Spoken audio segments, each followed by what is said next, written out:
नमस्कार आरंभ करने जाऊँ आज ओडिया कार्यक्रम नारी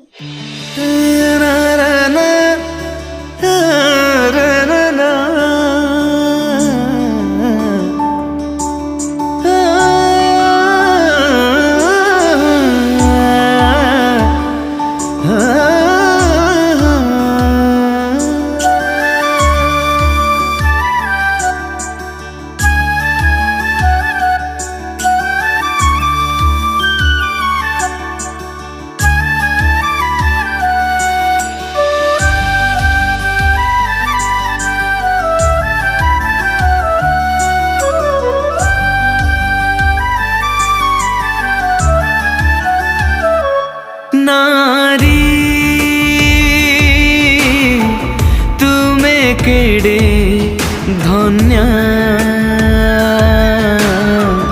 तुम्हें केड़े धन्य नारी तुम्हें केड़े धन्य तुम्हें केड़े धन्य धन्य तुम नारी जन्म धन्य तुम नारी जन्म आश्चर्य सृष्टि ईश्वरंक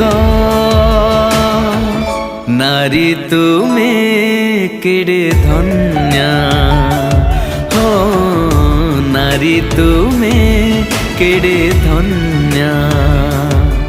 नमस्कार आसतु ईश्वरंकर वाक्य सुनिबा पूर्वरु विशेष संगीत सुनिबा। Mary's boy child, Jesus Christ, was born on Christmas Day. And man will live forevermore because of Christmas Day.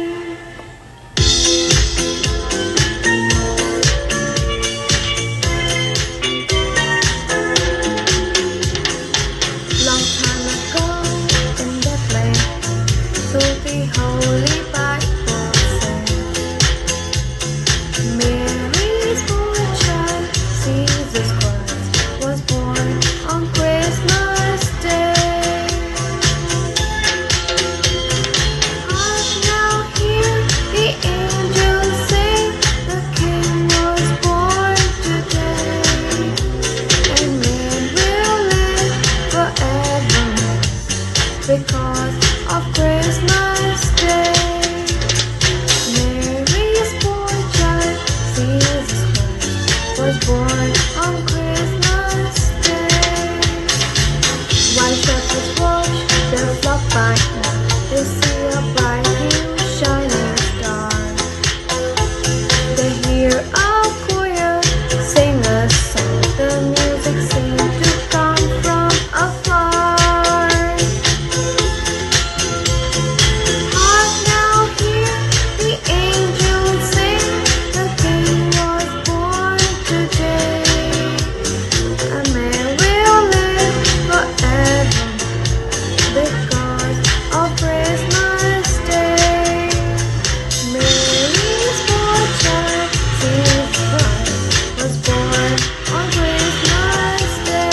नारी चैनल के इस नए एपिसोड पर मैं आप सभी बहनों का तहे दिल से वेलकम करती हूं और साथ में क्रिसमस की ढेर सारी शुभकामनाएं देती हूं। यूं तो प्रभु के अनुग्रह से मिला हर एक दिन खास होता है, पर आज वह खास दिन है जब पूरी दुनिया यूनाइटेडली जगत के सेवियर प्रभु यीशु मसीह के जन्मदिन की फैक्ट्स को मिलकर सेलिब्रेट कर रही है। आज हम नासरत की मरियम, जो कि हमारे प्रभु यीशु की माता हैं, उनके कुछ विशेष गुणों के बारे में जानेंगे, सीखेंगे। मरियम, जिसे मोस्ट ब्लेसेड ऑफ वीमेन या स्त्रियों में धन्य कहा गया है, एक बहुत ही सुंदर उदाहरण है जिसके जीवन में हम विश्वास, आज्ञाकारिता और साहस को देखते हैं। मैं आप लोगों के साथ 5 लेसन्स शेयर करूंगी जो हम मरियम के जीवन से सीखते हैं। और पहला लेसन इस प्रकार है, पवित्रता का जीवन जीना या साफ सुथरा चरित्र का होना। और ये हम पढ़ते हैं gospel of Luke chapter 1 verse 26 से लेकर 27 में कि मरियम जो थी वह एक कुंवारी थी जिसकी मंगनी यूसुफ नाम दाऊद के घराने के पुरुष से हुई थी। बाइबल ऐसा बताती है कि गैब्रियल नाम का स्वर्गदूत परमेश्वर की तरफ से मरियम के पास भेजा गया। स्वर्गदूत ने मरियम से कहा, gospel of Luke chapter 1 verse 30 से 33, इसे मैं पूरा नहीं पढ़ रही हूँ। और स्वर्गदूत उससे कहता है कि हे मरियम, भयभीत ना हो, क्योंकि परमेश्वर का अनुग्रह तुझ पर हुआ है। तब मरियम स्वर्गदूत से सवाल करती है कि यह क्यों कर होगा, मैं तो किसी पुरुष को नहीं जानती हूँ। मरियम के इस सवाल से हमें इस बात का पता चलता है कि मरियम ने अपना चरित्र को साफ सुथरा रखा था। मरियम कभी किसी गलत रिलेशनशिप में इन्वॉल्व नहीं हुई थी। मरियम के जीवन से हम ये सीख सकते हैं कि हमें अपना चरित्र और जीवन को साफ और शुद्ध रखना है। आजकल समाज में ज़्यादातर जवान बच्चों के जीवन में शादी से पहले गर्लफ्रेंड और बॉयफ्रेंड का ट्रेंड बहुत फेमस है और कई लोग तो शादी के बाद भी गलत रिश्तों में फंस जाते हैं। इसके विपरीत हम मरियम जो कि एक टीनेजर थी, उसके लाइफ को हम क्या देखते हैं कि उसकी मंगनी यूसुफ के साथ हुई थी। फिर भी उसने अपने जीवन को बिल्कुल शुद्ध रखा था। मेरे प्रिय जवानों, अगर आप अपने जीवन को शुद्ध रखेंगे तब प्रभु आपके जीवन से महान कार्यों को पूरा करेगा।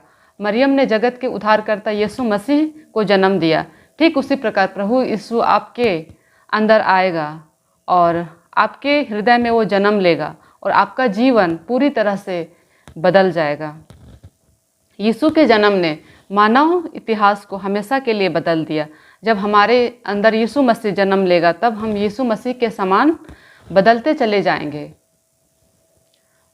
रोमियो की पत्री उसका चैप्टर 13 वर्स 14 में हम पढ़ते हैं कि प्रभु यीशु को पहन लो और शरीर के अभिलाषाओं को पूरा करने का उपाय ना करो। अर्थात हमें प्रभु के स्वभाव को धारण करना है और यह तभी संभव होगा जब हम अपने चरित्र को संभाल कर रखें। अगर आप किसी गलत रिश्ते में फंस गए हैं तो अभी समय है कि आप अपने गुनाहों को मानकर रिपेंट करें और प्रभु को पुकारें। प्रभु जरूर आपकी सहायता करेगा ताकि आप आगे से एक पवित्र और शुद्ध जीवन व्यतीत कर पाएं। तो इस प्रकार से मरियम के जीवन से हमें पवित्र जीवन जीने की प्रेरणा मिलती है। सेकेंड लेसन जो है वो है दीनता, हम्बलनेस। हम कैसे जान सकते हैं कि मरियम एक नम्र और दीन स्वभाव की थी? Gospel of Luke chapter 1 verse 48 में हम पढ़ सकते हैं कि क्योंकि उसने अपनी दासी की दीनता पर दृष्टि की है। उसने स्वर्गदूत गैब्रियल के साथ कोई आर्ग्यूमेंट नहीं की। उसने दीनता पूर्वक इस बात को जो प्रभु की ओर से कही गई थी उसे ग्रहण किया। ये बहुत जरूरी था कि जो जगत के मसीहा की माँ बने उसके अंदर नम्रता और दीनता जैसे विशेष गुण पाए जाएं। यशाया उसका चैप्टर 57 वर्स 14 यूं कहता है, परमेश्वर उनके संग रहता है जो खेदित और नम्र हैं, क्योंकि ऐसे लोग फ्लेक्सिबल होते हैं और परमेश्वर की इच्छा और योजनाओं के प्रति समर्पित होते हैं। मरियम के अंदर प्रभु ने वो दीनता, वो हम्बलनेस को पाया जो प्रभु के आज्ञाओं के प्रति विश्वास योग्य और उसके उद्देश्य को पूरा करने के लिए समर्पित थे। माय डियर वंस, इन बातों से हमने ये सीखा कि कभी अपनी योग्यता या किसी भी वस्तु के ऊपर घमंड नहीं करना चाहिए, वरन खुद को दीन करते हुए प्रभु का धन्यवाद करें कि हम आज जो भी हैं प्रभु के अनुग्रह और दया से हैं। और तीसरा लेसन इस प्रकार है, सबमिशन एंड सैक्रिफाइस, खुद को परमेश्वर के इच्छा के अधीन करना। लूका रचित सुसमाचार उसका चैप्टर 1 वर्स 38। यहाँ पर मरियम स्वर्गदूत से कहती है, देख मैं प्रभु की दासी हूँ, मुझे तेरे वचन के अनुसार हो। प्रियो, संभवतः ये हो सकता था कि परमेश्वर के इस योजना को पूरा करने से वह यूसुफ को अपने फ्यूचर हस्बैंड के रूप में खो सकते थे। और हम मत्ती के सुसमाचार में पढ़ते हैं कि यूसुफ को जब इस बात का पता चला कि जब मरियम गर्भवती है तब उसने उसे चुपके से त्यागने की मनसा की। फिर हम क्या देखते हैं कि किस प्रकार प्रभु ने यूसुफ को ऐसा करने से रोका। इसके अलावा इस बात की पॉसिबिलिटी भी थी कि यूसुफ को खोने के साथ साथ भविष्य में किसी और के साथ भी उसका विवाह नहीं हो पाता। ये भी संभव है कि मरियम का पब्लिकली तिरस्कार किया जाता प्रेग्नेंट होने की वजह से। अगर वह कहती कि स्वर्गदूत गैब्रियल ने मुझसे बात किया है, तो फिर कौन बिलीव करता उसके ऊपर? क्या आप करते? हालांकि अभी के मॉडर्न कल्चर में एक वर्जिन लड़की का प्रेग्नेंट होना इतना शेमफुल नहीं माना जाता है, पर उन दिनों और अभी भी गाँव में, विलेज कल्चर में इस प्रकार की घटना बेहद शर्मनाक मानी जाती है। उसे अपनों के बीच में बहिष्कृत किया जाता, लोग उसके पीठ पीछे नाना प्रकार की बातें कहते, लोगों का तिरस्कार सहना ये सब आसान नहीं था एक 18 से 19 साल की लड़की के लिए। फिर भी इन कठिनाइयों को जानने के बाद भी मरियम ने कोई ऑब्जेक्शन नहीं किया। उसके पास कोई एश्योरेंस नहीं था कि ये सारी चीज़ों का सामना उसे नहीं करना पड़ेगा। इनफैक्ट अगर ऐसा होता तब भी वह परमेश्वर के योजना को, मसीह के देह को इस संसार में लाने के लिए विलिंगली तैयार थी। So this is the true mark of submission and sacrifice. प्रियो, क्या आज आप प्रभु की इच्छा को पूरा करने के लिए रिस्क उठाने को तैयार हैं? जब एक व्यक्ति गैर मसीही परिवार से प्रभु में नया नया आता है, तब उसे हम देखते हैं कि उसे अपने परिवार वालों से और समाज से विरोध का सामना करना पड़ता है। तो क्या आज आप प्रभु के लिए अपने परिवार वालों का, समाज का विरोध फेस करने के लिए तैयार हैं? जब प्रभु ने हमसे बातें की हैं, इसका मतलब ये नहीं कि सब कुछ देन एंड देयर स्मूथली चलता जाए। नहीं मेरे प्रियो, जिस प्रकार मरियम ने परमेश्वर के प्लान को पूरा करने के लिए खुद को परमेश्वर के इच्छा के अधीन किया। और 5th लेसन इस प्रकार है, विपरीत परिस्थितियों में भी संतुष्ट रहना। लूका रचित सुसमाचार चैप्टर 2 में हम पढ़ते हैं कि जब बालक यीशु का जन्म हुआ, तब उस समय सराय में कोई जगह ना थी। यह किसी भी स्त्री के लिए बहुत ऑकवर्ड, अजीब बात होगी जब उसे बिना किसी प्राइवेसी के एक कैटल शेड, गौशाले में, जहाँ गाय, बैल, भेड़, गधे इत्यादि को रखा जाता हो, वहां अपने बच्चे को जन्म देना पड़े। आप पूरे मानव इतिहास पलटकर देख लें, यहाँ भारत में निम्न स्तर के लोग जो कि स्लम्स में रहते हैं, किसी स्त्री ने भी आज तक गौशाले में जानवरों के बीच कभी बच्चे को नहीं जना। और जब पूरे ब्रह्मांड का सृष्टिकर्ता, जो कि अनंत काल का परमेश्वर है, क्या उसे बेथलेहम में रूम अरेंज करना कठिन था? और यह परमेश्वर की ही योजना थी कि जब उसका पुत्र इस धरती पर जन्म ले, तब वहाँ सराय में जगह अवेलेबल ना हो, क्योंकि वह पापियों को बचाने के लिए आने वाला था। गरीब और कुचले हुओं को, निम्न स्तर के लोगों को सहारा देने के लिए आने वाला था। इसलिए उसने अपने पुत्र को गौशाला में जानवरों के बीच तथा गंदगी के बीच जन्म लेने दिया। और हम क्या देखते हैं कि मरियम इस हालात में, जबकि उसको बर्थ पेन्स आ रहे थे, कोई कंप्लेन नहीं करती है, ना वह यूसुफ के ऊपर चिल्लाती है कि ऐसी गंध से भरी जगह में तुम मुझे क्यों ले आए, अच्छा होता अगर हम जल्दी आए होते। और मेरा यही मानना है कि उसने कोई कंप्लेन नहीं किया। और ये भी एक वजह है कि परमेश्वर ने मरियम को चुना, जो हर डिफिकल्टीज, इनकन्वीनियंस को झेलने के लिए तैयार थी। वह कंप्लीटली सबमिसिव थी परमेश्वर के प्रति, जब वह कहती है कि देख मैं तेरी दासी हूँ, मुझे तेरे वचन के अनुसार हो। यह एक गॉडली वीमेन का चिन्ह है। प्रीचिंग करना, प्रोफेसी करना या मिरेकल करना ये नहीं, लेकिन परमेश्वर की आज्ञा को अपने लाइफ में विलिंगली एक्सेप्ट करना बिना कुड़कुड़ाए, यह प्रभु को भाता है।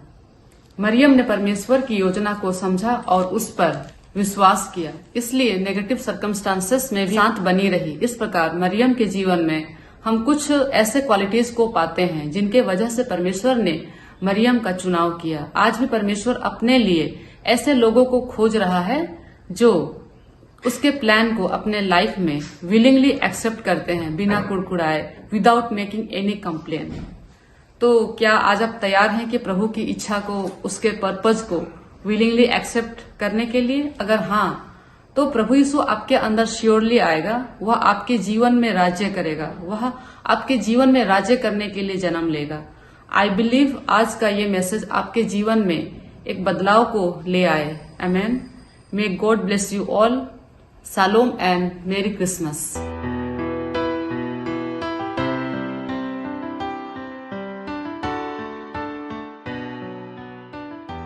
आज प्रोग्राम टी एठारे रखुचु ईश्वर को इच्छा हेले नेक्स्ट एपिसोड रे देखा हबो शालोम बाय बाय